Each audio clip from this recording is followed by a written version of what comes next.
अभी आप सुन रहे हैं माँ बीना रिकॉर्डिंग स्टूडियो मरोना से। तू जब ही ससुरा याद एतै कोयल सोना बोलिया गे कोना हमरा छोड़ के जब ही तू पिया संगे चढ़ के डोलिया गे कोना हमरा छोड़ के जब ही तू पिया संगे चढ़ के डोलिया गे।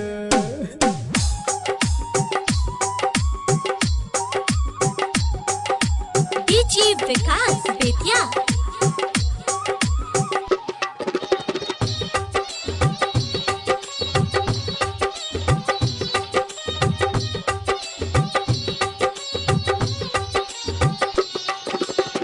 दिल में बसल छो तोहर जान सुरतिया गे कोना हमरा छोड़ के जब ही तू पिया संगे चढ़ के डोलिया गे कोना हमरा छोड़ के जब ही तू पिया संगे चढ़ के डोलिया गे।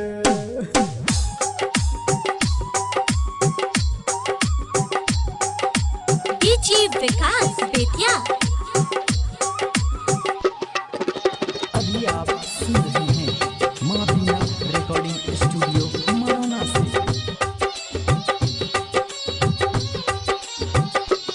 उठते बरात दिल में जान सुन भी करिया गे कोना हमरा छोड़ के जब ही तू पिया संगे चढ़ के डोलिया गे कोना हमरा छोड़ के जब ही तू पिया संगे चढ़ के डोलिया गे जा।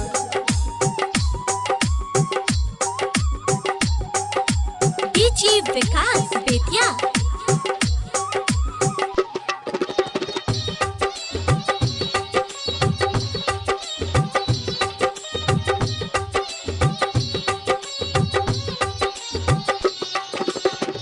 जब तू पीन दी दुल्हन वाला हाथ में चूड़िया गे उठते डर दिल में जान सुन भी तरिया गे कोना हमरा छोड़ के जब ही तू पिया संगे चढ़ के डोलिया गे कोना हमरा छोड़ के जब ही तू पिया संगे चढ़ के डोलिया गे।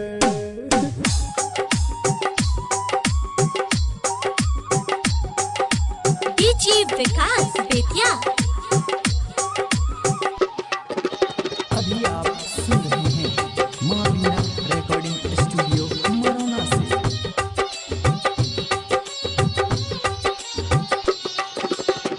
गायक आज से है जान तू दूरिया गे राइटर सुकन मार ले तो अपने से बोलिया गे कोना हमरा छोड़ के जब ही तू पिया संगे चढ़ के डोलिया गे कोना हमरा छोड़ के जब ही तू पिया संगे चढ़ के डोलिया गे जा। अभी आप सुन रहे हैं माँ बीना रिकॉर्डिंग स्टूडियो मरोना से।